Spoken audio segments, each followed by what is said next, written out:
Hey there. Hey Justin, how's it going? Great. How about yourself? Thank God, doing well. Mystery man, huh? Yeah, I don't know how to change it. I set it up like that for like where I was like guest appearing at some kids baking thing, and it's stuck like that. So that's just where we're at.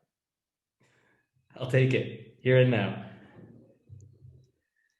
So how's it going? It's been like, I want to say like 4 years. Yeah, almost. Yeah. Since that time, Eitan Bernath has eclipsed me in celebrity and status. But yeah, at that Yeah. event, he was just a kid helping me turn on the burners. Yeah. Well, I mean, like he's like the quintessential young millennial. Yeah. Oh, 100%.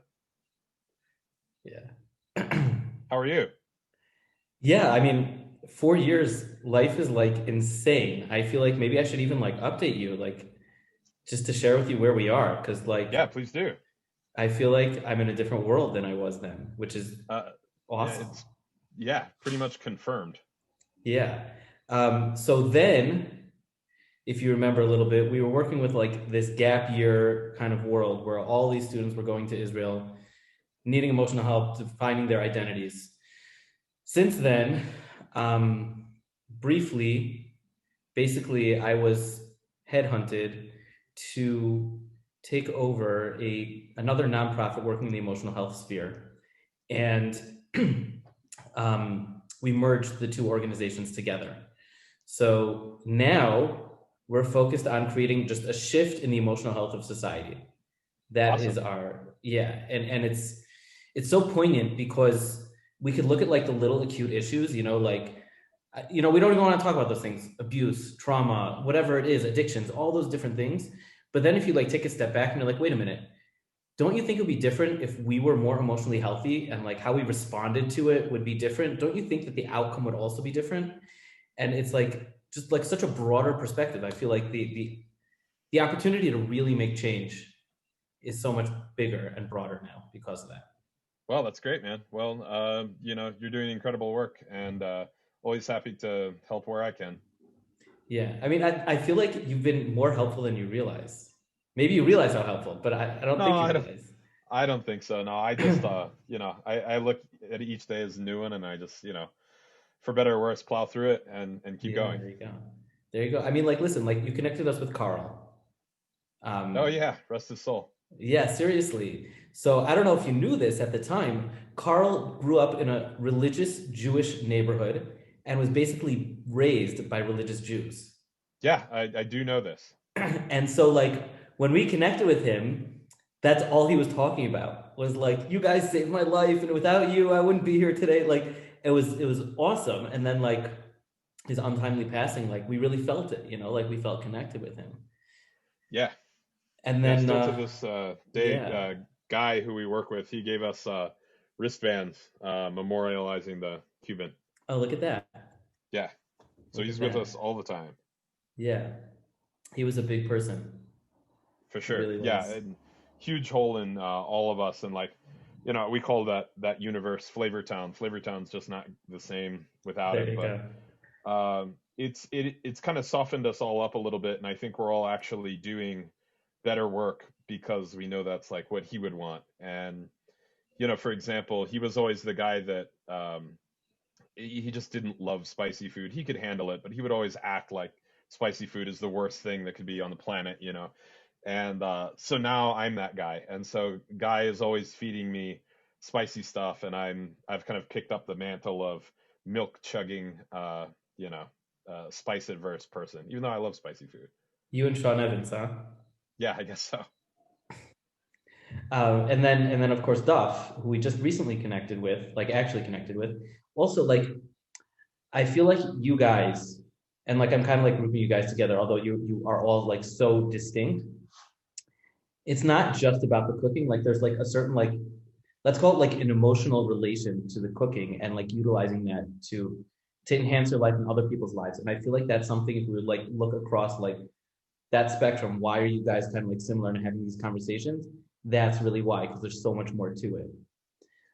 Yeah, and I think all of us that are, in this, of course, it's an honor and a privilege to work in food entertainment, food television.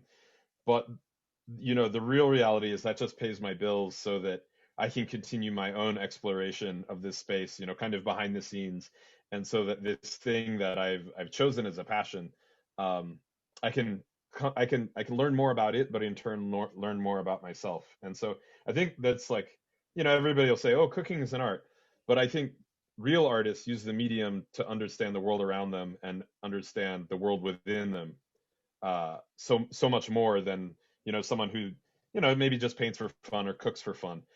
Every time I have a real breakthrough in the way food works, I I want to understand, like, what does this have to do with me? What does it have to do with the world? What does it have to do with my attitude? All of that stuff. And it's kind of fun to have an opportunity to talk about that, because that's not ever going to make it into a primetime show. Justin Warner's food therapy session. You never know. I mean, maybe, I don't know. There's actually like I remember you were very, I don't know if you still are, at the time 4 years ago we were talking about like Jewish food, like the cholent on Shabbos, and like different like food prep that we do. And there's like these famous like these old rabbi stories from like the 1800s, 17, 1800s.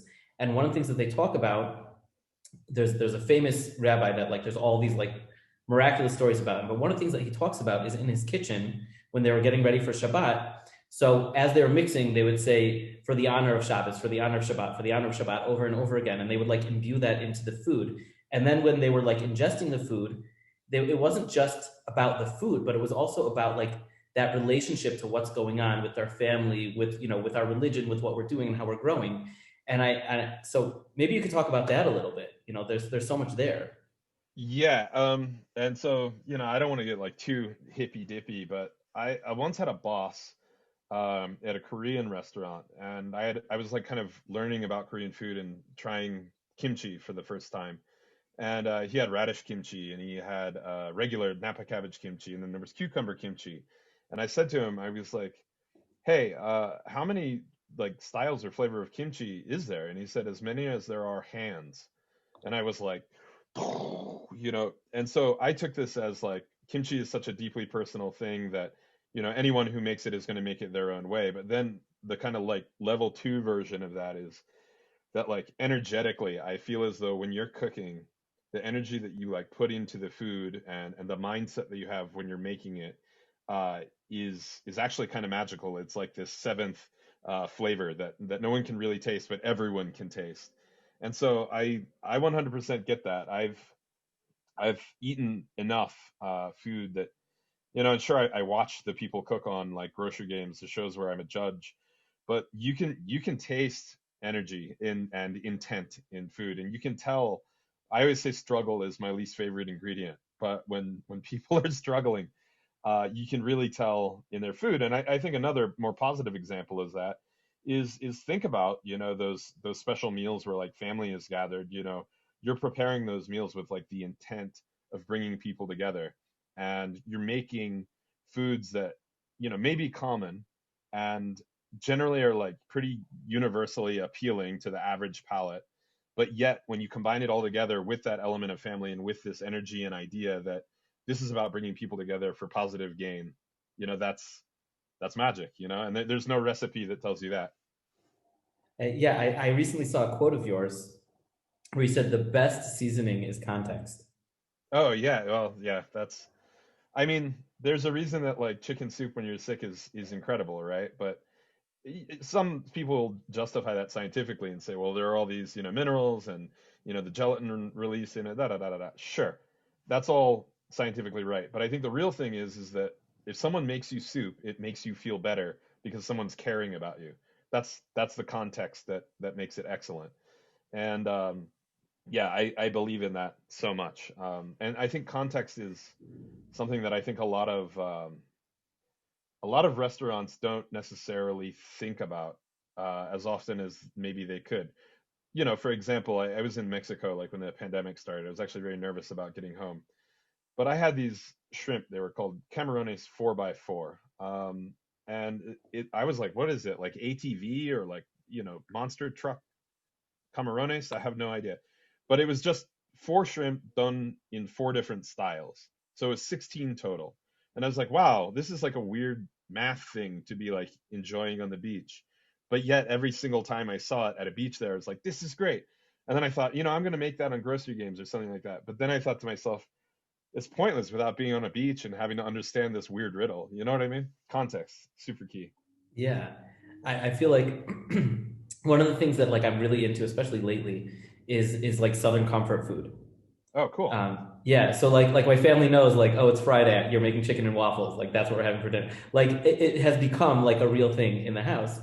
But I feel like people think comfort food is like it's comforting, it feels nice, but it's also about like bringing each other together and feeling supported. It's like you're feeling supported by the person that cooked it through the food that you're eating, and that just relates so much to, especially to the pandemic, but also to like emotional health, is that it's not just about the diagnosis or the drug or the therapy, but it's also about how you're relating to that support and how you're feeling the support.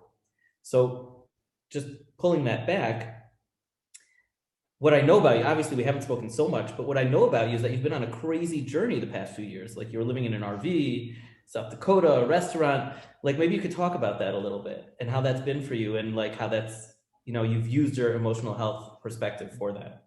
Yeah, I'm fortunate. My father was a psychologist, and while I am not a psychologist, I was very fortunate to spend 18 years with someone who imparted a lot of understanding of emotional health to me. And so, basically, we'll just kick it off with where we left off. So, I was living in New York, and I was mostly working as like a freelance television food person after my restaurant closed. And so I realized that my restaurant closed really because I was not feeling good about it. It was not treating me well, and therefore I was not treating it well. And that was all trickling down to, the customers, even the dishwashers having a bad day, et cetera, et cetera. So my partners and I made the decision to close. And while most people would be really torn up about it, and I was appropriately disappointed. But at the same time, I felt this huge relief to not be grounded to this thing that had kind of turned toxic. So anyway, I was doing fine freelancing. My wife was working pretty hard at a restaurant in Brooklyn, and we came out to South Dakota to visit Brooke's family, and we saw some like old timers driving around in an RV, and I was like, man, that's the life, just cruising around. I was like, it's a real shame you have to wait until you're older to do that. And then I was like, wait a minute, how are they doing that? Like they must just be living off of like retirement or pension or that sort of thing. And so then we kind of did a dive on it. We were just for our own curiosity. We're just curious as to how one becomes like a full-time RV or whatnot. And then we found these like millennials that wrote a book on it. And we were like, whoa, this is so cool. It's ebook, so classic in so many ways. And then we like flirted around with the idea, but then we kind of sat back in New York and realized like we're paying to live in New York, we're working in New York, but we never get to do any of the New York things that one would do if you visited New York. We lived there, but we're so tired on weekends. It's not like we would go to the Met. No, we'd stay at home and watch Netflix just like everybody else does. So then we said, you know what? Like, we should do this. We should figure it out. And so my wife is very smart financially. She kind of ran some numbers and figured out what it would take to make this, we call it a land yacht, this this RV thing happen. And so we found an RV in the Poconos, Pennsylvania, so kind of not far from New York. We checked it out, and it was cheap enough, and so we bought it. And I'd never driven an RV in my life. This thing's 30 feet long, plus we're towing a Jeep behind it.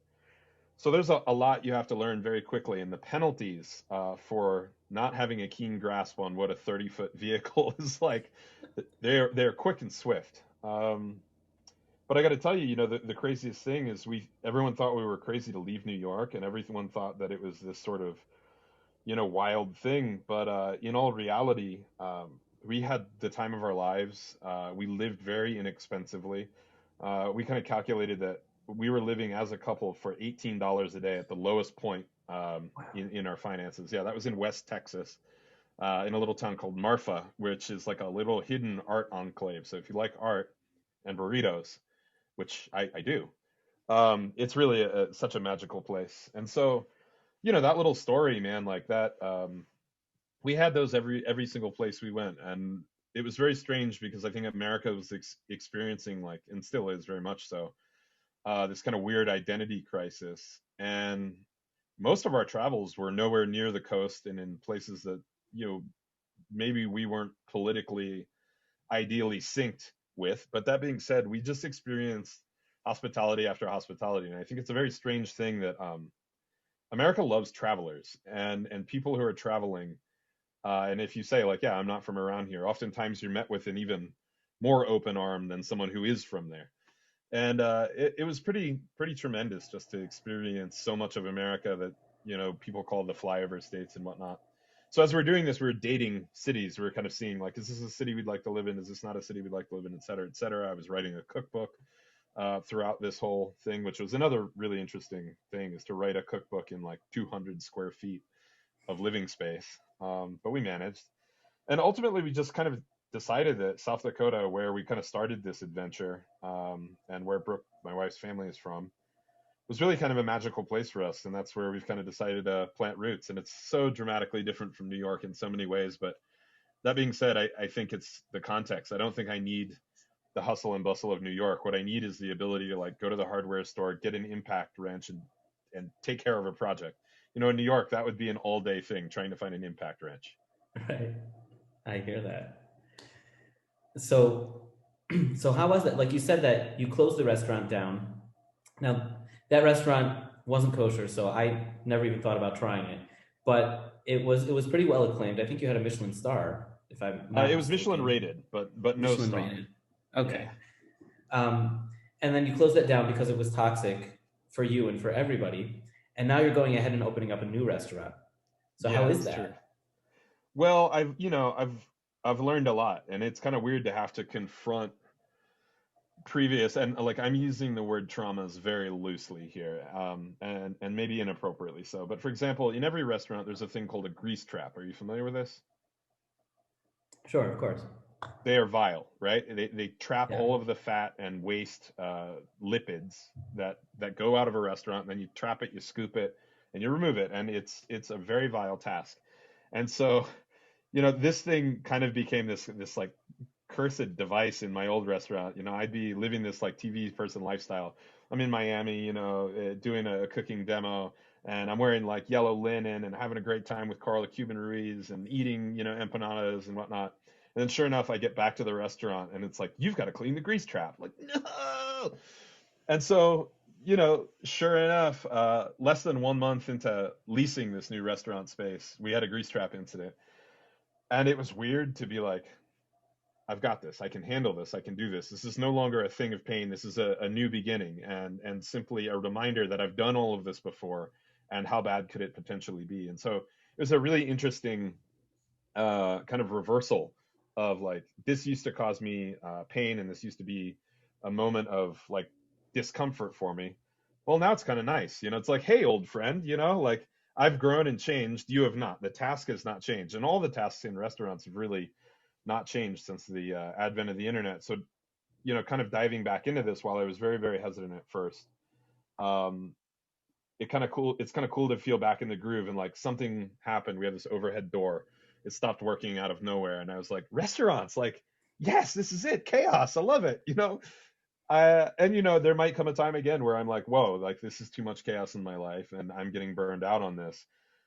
But given that my first restaurant was the first time, I think my burnout limits and my knowing of myself was, and my own understanding of what is a healthy relationship to an endeavor. Um, you know, I didn't know. I was in unexplored territory, but now I know. So my wife and I, for example, you know, we're going to start this thing very slow, very small, and just kind of expand to the point where we feel comfortable. And then, you know, that's a lesson, and I think we can all learn that from, you know, moments of discomfort, or things where we've pushed ourselves too far. You know, and it's like that with everything, even like working out. Sometimes you'll work out too hard and then you can't walk the next day. You know, maybe we should learn from that. Right? And working out's healthy, right? It's a healthful activity. But you know, everything in moderation, moderation included. Moderation and moderation. Very good. And I think that's a really important point that you're making. That really two things. Number one is that when it comes to trauma, there's always a start and there's always a finish. And when we're in it, or when we look back at it, we forget. We just think about there was that trauma. But if we remind ourselves, like, wait a minute, like I got through it, I learned from it, I grew from it, and now I can reapproach it. And that's like really what you're talking about here. But also the fact that you went through a journey that so you went through something really, really tough. That restaurant for you, when you closed it down, you were in a rough spot. But you took all those lessons that you learned from it, and now you're opening up a restaurant with a new perspective. But like you said, doing the exact same things, but a new perspective. And like that's such like a metaphor for life Oh in yeah. such a big way. Yeah, I play a lot of video games, and I don't know if you're familiar with the genre of an RPG, but generally your character starts out as this sort of, you can't slay a problematic rabbit, and that problematic rabbit gives you problems. But as your character like grows and develops, you'll come back to that same place, and you're like, problematic rabbit, and you dispatch of them with ease. And I think that honestly, like there's a reason those games are so popular is because they mimic some of our own struggles. And like I said, when I revisited the grease trap, the thing that was like this bane of my existence task was like no problem. Like this is I've done this so much, and I could have freaked out about this door not working, but it's a restaurant. These things are always going to happen. I now fully expect every time I walk in the door there to be something wrong. And now that I'm strong enough to understand that and to approach it, it's weird how very little things actually do go wrong. It's like because I have developed enough within me myself to like not not be intimidated by the prospect of things going wrong. Things go wrong less. Weird, right? It's almost like the things that go wrong, they're just so minimal that they're not even like a blip. It's just not wrong.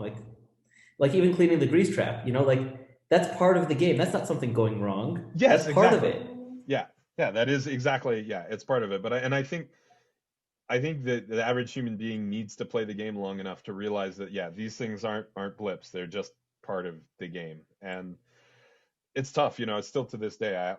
For example, I was working on a recipe the other day, and I laid out all of the possible things that I could put into this recipe that would make sense. And I just like I could You cut out there, Justin. I lost your mic. okay, I think we're back. There we are. Great. So yeah, anyway, it's that's another thing. People cutting out on a Zoom call during an interview, that's now part of the game. We've all played this Yes. game enough that that's not even an issue. That's not going to ruin the stream, you know. But I think that's the thing is, when you put yourself into a lot of when you put yourself into situations that you're potentially new or potentially uncomfortable, you have to get acclimated to them, and then problems aren't really problems anymore, right? It's just something we have to address and move on. Yeah. I oftentimes say to the staff for that I'm like new at the job. When we were doing, when you last met us, so I was managing 6, 7 people. And now the organization is 40 employees. And so, of course, there's a hierarchy and I'm managing different people, but I oftentimes have to say to the staff, like, wait a minute, like I don't know everything. I don't know what I'm doing here, like I'm trying to figure it out as I go along. And I'm uncomfortable with that, but comfortable knowing that I'm uncomfortable with that. And that's part of how being mindful and being part of it. Oh, 100%. I think everybody developed some new pandemic hobbies, and mine was plumbing. Weirdly enough, this was pre-restaurant, kind of like March, April of last year. And I got sprayed with water plenty of times, and but hey, the shower is now plumbed, and it only leaks marginally. And so, that was it. It was uncomfortable thinking like, what am I doing? The plumbing, this is kind of a big deal. I don't know what I'm doing, but I do know how water works. It goes downhill, like that's pretty much it. And so, yeah, moving on. Anyway, yeah, I think there's a lot that you can learn from simply doing things and putting yourself in a mildly uncomfortable situation and then navigating your way through it. And I think the feeling of success after navigating, you know, unknown territory is really it's a rush, at least for me. Totally. It's also like you don't see it until after, like that's like part of like really learning how to manage it is like you look back and like, did I really just do all of that? Oh yeah. Yeah, so like if you've seen grocery games, there's always a big red clock. That's on every cooking show, the big red clock. And so I've realized that I kind of almost go into like this like weird like flow state that simply it's simply my ingredients and the clock and occasionally the cameras if I can get out of the flow state enough to make a coherent sentence. But it is weird because all of those games you're traveling into unknown territory. You know, you don't know exactly how anything is going to turn out. There's so many variables. But yet when it's like, all right, chefs, put your hands down and walk away, you know, like you put your hands up and you always see the chefs are looking at their dish and they're like, "Whoa, did I just do that?" That's what's going on in the head, you know, is I can't believe that in 30 minutes I was able to manifest something that previously like didn't exist. So weird. It's unbelievable. So, what's the concept for the new restaurant? So we're working on essentially a very small to-go ramen concept. I am absolutely in love with ramen, and my wife and I are big fans of Japanese food in general. But given that we're in South Dakota, a very landlocked state, home to the geographic center of the United States, if you count Alaska and Hawaii, um, you know, we're not near a coast, and so sushi, fish, that sort of thing didn't really speak to me. But we do have a lot of terrestrial animals around here, and most notably, South Dakota is known for its beef. So we're creating a very rare breed of ramen, which is called gyukotsu. So it's essentially a beef-based ramen. Interesting. A Yeah, it's beef-based not ramen. really. I've had it twice on either coast, one East Coast version, one West Coast version, and it really only exists in a couple places in Japan. But I'm okay with that, and I'm okay if it's not exactly, you know, my goal is never to replicate someone else's work. It's simply to explore this very small, you know, mine shaft of culinaria that only a few people have been down. And the results thus far has been like super pleasing. But you know, I haven't launched it into the public yet, and the public's the ultimate judge. Yeah, I was gonna say, can I ask you an uncomfortable question? Is that For sure. allowed? Yeah, always. Are are you nervous about the backlash or people hating it or it not working? So if you would have asked me that like 10 or 15 years ago, I probably would have said no, but actually meant yes. And so now I will say, yes, I am worried, but in actuality, I probably mean no. And it's just weird because, you know, it's in my mind, it's in my consciousness that, like, you know, anything has the potential of failure or public uh, non enjoyment, for lack of a better term. But at the same time, I don't know, we're kind of started this project because we wanted to eat ramen. And we wanted to eat this food, and it's a gamble that other people will want to as well. But I think that our intent is good. I think that the product will be good. And ultimately, you know, we're not really. I always say we're here to make friends, not money. And I think when you go into a venture with an attitude like that, you know, oftentimes it works out. And you know, I get it. Like I'm not a Japanese person. Um, that being said, I think I've probably consumed more ramen than almost anyone I know. When I was in Japan last, my wife and I averaged 2.5 bowls of ramen a day, even though we know we weren't eating ramen every single day, let alone two servings of it. So that means some days we were eating 4 bowls of ramen. Uh, so you know, we're just very enthusiastic about it, and you know, it is a risk, but you know, you have to take risks in life, and part of being anyone who creates anything or puts anything out there runs the risk of people not liking it. And you know, I've got pretty thick skin, and also it's not that I don't care, like, but I'm kind of doing this to make ourselves happy and hopefully to make other people happy. So, when I was talking to Duff, having a similar but different conversation, so one of the things that we were talking about is that similarly, you and Duff are both grounded, genuine, mindful, nice people, which isn't Thanks. necessarily a given in the culinary world. No. Um, but more importantly, is that he was also saying that at the end of the day, that's what he's bringing to the culinary world. He's not bringing it, he's not looking to be, I need to be the best chef in the whole world. It's that I'm looking to help people enjoy and appreciate their lives better. And that's how I'm going to treat everybody that I'm working with. And so maybe you could speak to that a little bit. Yeah, well, at the previous restaurant, I kind of gave myself this title of morale manager, and it was not by choice really, but I always noticed that I just happen to generally be in a better mood than most people, and you know, I guess that was easy for me to do as someone who was quote unquote the boss. But at the same time, I don't know, I don't really like I don't like having an attitude of impossibility or that today's going to be as bad as it possibly can. It's just never something that I found to be very productive. And I often found that like humor and commiserating, they say misery loves company.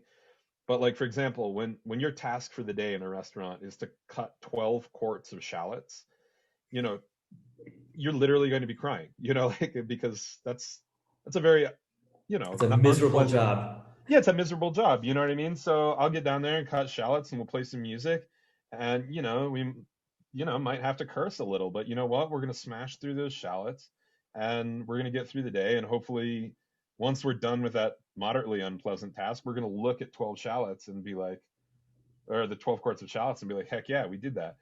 I'm quoting a cook who's like, you know, if I reach like a better place when I pass, that place will have all of the shallots that I cut just in a mountain for me to see. And I'm like, such a great attitude, is that you're just working towards this mountain that you might get to see to show your reward, or like what you accomplished here on Earth.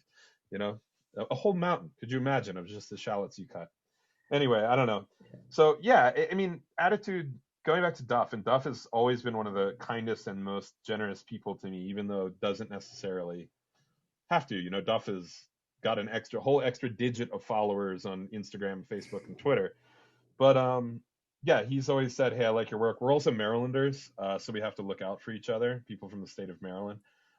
There aren't many of us out there, and I don't know. When I was kind of coming up, he was kind, and then I was like, "Oh wow, he's kind." So that's a good feeling, and I don't know, just kindness tends to work. And like I said, I always want to make friends, not money, and I kind of mean that as a joke, but I also kind of mean that literally in that making this ramen concept in South Dakota, nobody's done that here yet.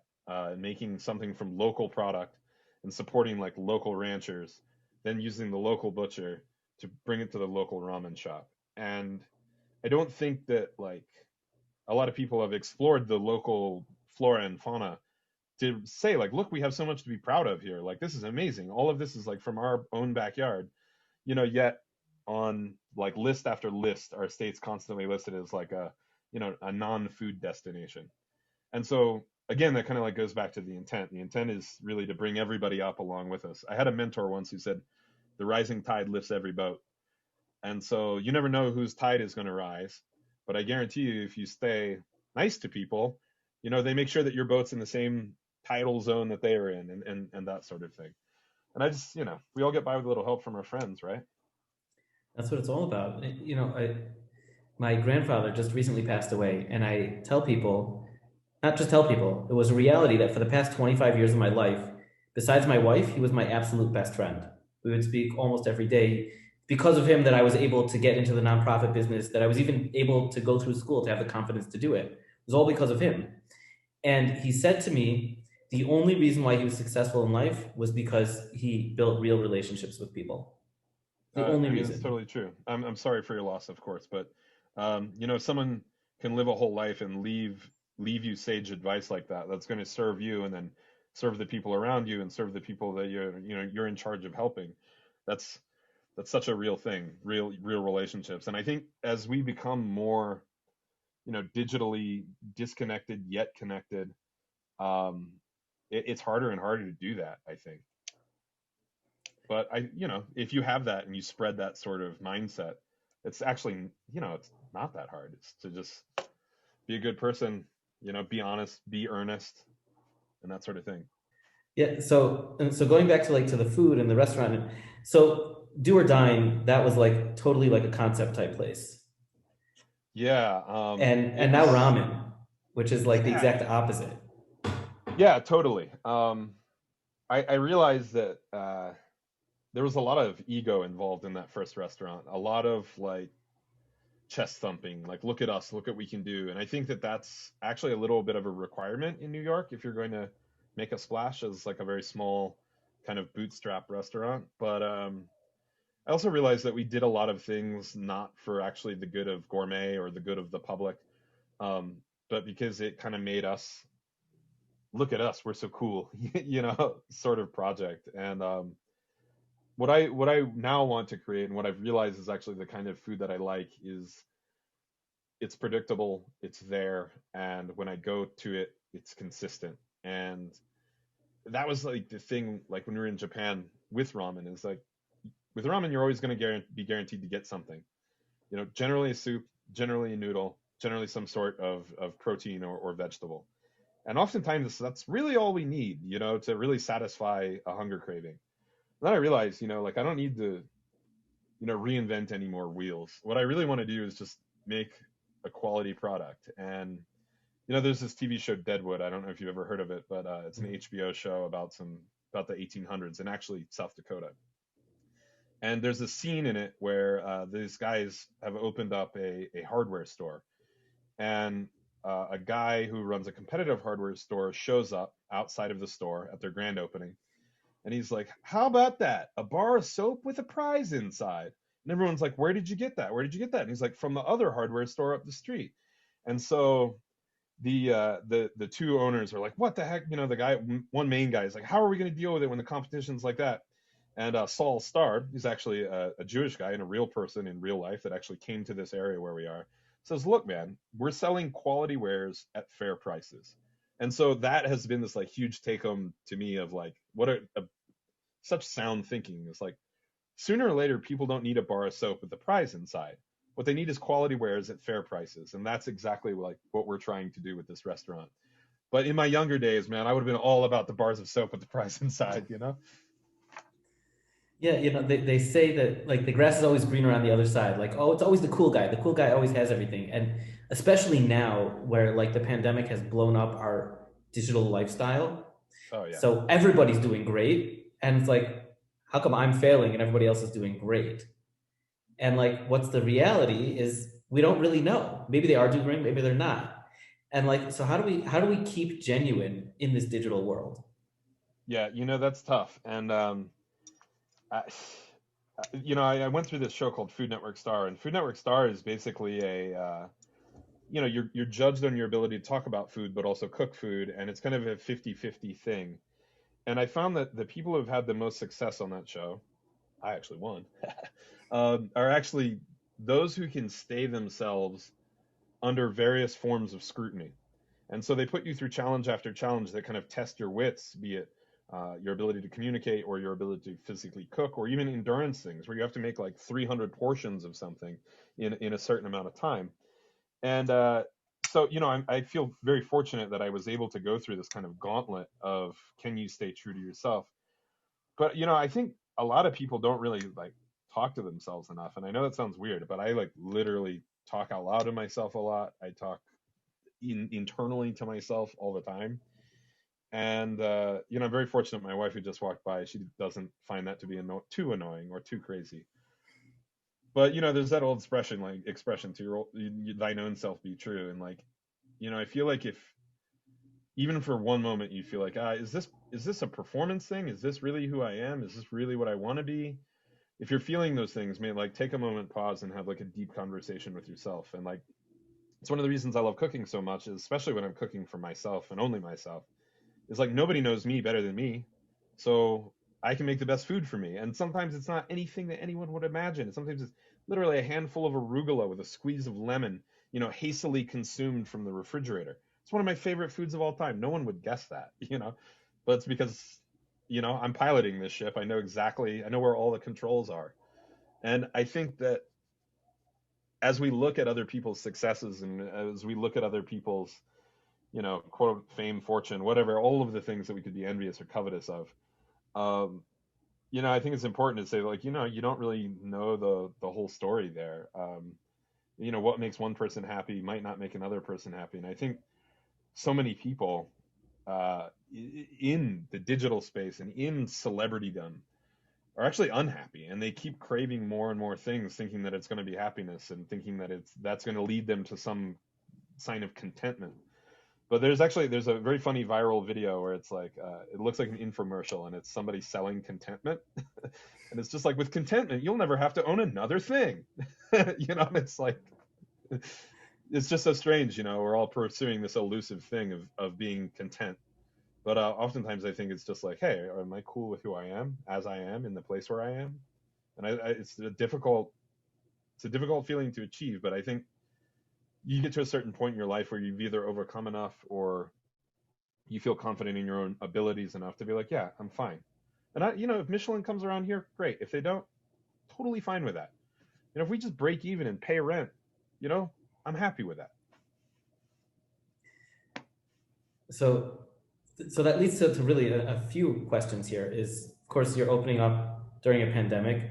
The truth is, I don't know what the pandemic is like in South Dakota. Maybe it doesn't exist there in terms of perspective. Um, but also, how would you say that the pandemic has influenced our understanding and need for taking care of emotional health? Oh, I mean, I think like now more than ever, are people really actually being confronted with the fact that if you're not happy with yourself, it's going to be a little rough. It's rough because right now, if you're in isolation, if you're not like myself, I'm very fortunate to have my wife with me. And, honestly, weirdly prescient, going back to that RV, we thought living in this 200 square feet of space was going to be trouble and it would be a struggle for our relationship. And at times it was. But then flash forward 1 year later, and we're relying on the same emotional techniques because we understand we're not going to be able to leave each other's physical space. So it was weird that we had training kind of for that. But, I think it's kind of a double-edged sword, right? Nobody was making sourdough like virally, before the pandemic. That being said, I don't think anyone was really confronted with the fact that perhaps they were actually lonely. And so it's this weird, unique thing where I think you're seeing people discover new skills or try new things because they might be bored. I don't like that term, but they might be left to their own devices. I think a lot of people confuse bored, which is, a negative, to left to their own devices, which I think of as a positive. Does that make sense? And Absolutely. so, yeah, when you're left to your own devices, things like fermentation are kind of cool. If you've got friends and bars and parties to go to, you're not going to think about fermentation or all of the flora and fauna that live all around us. And so I found that to be a very strange juxtaposition in that we're experiencing aloneness, but yet when you cultivate sourdough, you're literally inviting the breeding of millions and millions of microbes to do their thing to make a bread to sustain you who happens to be alone. And I was like, this is like utterly fascinating. And so I thought it was just kind of neat that I think the human psyche is naturally kind of predisposed to start fiddling around with things and start inventing things when we are actually left to our own devices. And, I think that doesn't just apply to the average Joe making sourdough, but I think you've seen like so many more like funny viral videos, or like you've seen like the guy singing Stevie Nicks drinking cranberry juice on a skateboard, like he was by himself, he's literally just enjoying his time with himself. And I think that captured this sort of thing that we all kind of are learning or kind of rediscovering how to experience, which is being cool with oneself, just hanging out. You're just making me think of that scene from, I think it's Endgame. It is Endgame, where they see him, what's his name? Chris Pratt dancing around, and they don't see the music that he's listening to. And he's Right. totally cool with himself. Yeah. And it's that same thing that he's comfortable with himself where he is right now. So there's this famous psychologist that writes about this, D.W. Winnicott, where he has a whole article about the ability to be alone. Mm. And one of the things that he talks about is that, you have like these people that I can't be alone. I have to be with a group of people. I don't have my own identity unless there's other people around. But when you get to that level of like, I'm cool with myself, I'm comfortable, I've been through my process. So then it's less risky being alone and being with people because I don't need them. I'm choosing to be there. And us choosing to be where we are and what we're doing and being comfortable with that allows us to also be able to be resilient to deal with difficult situations. Yeah. I mean, 100%. And I always just feel like this. I'm very fortunate that I feel as though I've always received training, and I think we've all actually received training to deal with whatever we're looking at. It's just whether or not we can realize that we had the training in our past. So like being on Food Network Star, they take away your phone. At least back then they did. They take away your phone. They take away any form of communication or entertainment. And then you were literally put into a house with 15 other people that it was your goal to beat them in this competition. Well, yeah, so Food Network Star, it was like this weird form of isolation where they would put you in a room with 15 other people that you were hoping to beat in this competition. And so part of you wanted to be friends, but they were also strangers, and you would be cordial, but you were still kind of keeping your true personality reserved so that you weren't showing them like any sort of weakness that they might use to like beat you on the show, or at least that's kind of what I was doing. And so it's that was a very weird kind of form of isolation where all of the people that were around were people that I either didn't know or didn't have any desire to befriend, and yet all the people that I loved and like were supporting me were so far reserved and far away and isolated. And it was, I don't know, I look back on that and think like, oh well, if I can do that, I can certainly spend time alone. Or like, when I have to fly for work, which I'm still doing on occasion, you spend a lot of time just in your head, in your earphones, reading a book, reading any number of things. And it's just, I don't know, I'm very fortunate that I feel as though we've had that training. But I think there's also a point where we can all look back in our lives and say, like, wait a minute, yeah, I've been alone or I've been bored. I can do this. And I don't know, it's weird with pandemic. Like, there was a point that kind of like the peak of this where it was like, okay, this is the reality. Like, this isn't going away. There's not going to be some miracle that happens overnight, where I was like, oh, again, every morning I'd wake up, oh, again, and it felt like Groundhog's Day or something like that. And then I just realized, like, there's nothing wrong with again. It's just like again. You don't have to attach the to it. You just, do it again. And when we get done with it, then think about how, great each day is going to feel. When we come out on the other side of this and you're like, no pandemic again. This is going to be great. I don't know. That's just my approach towards it. It's tough.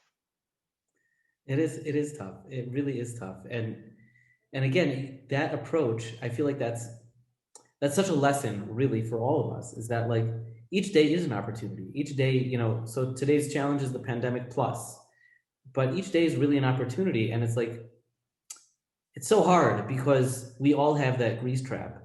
We all have that Yeah. trauma that we're looking at.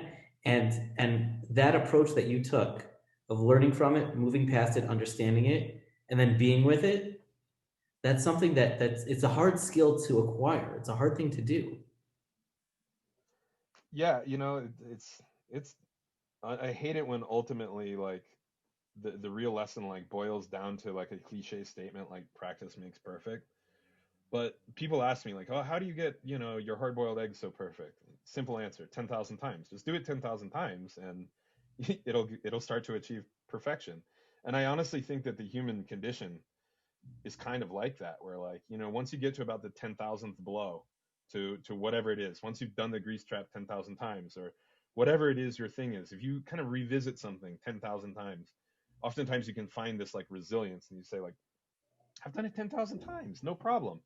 And you can kind of start to move through and develop that sort of, I don't know, I look at the mind as like, and not just the mind, but like your emotional health is like a muscle, and it's got to work out or otherwise everything's going to be, a tragedy or a trigger or something that, causes you to revisit something unfortunate in your life. And, I understand you're recently dealing with loss and you'll probably have to process that. And like, I lost my father when I was 18.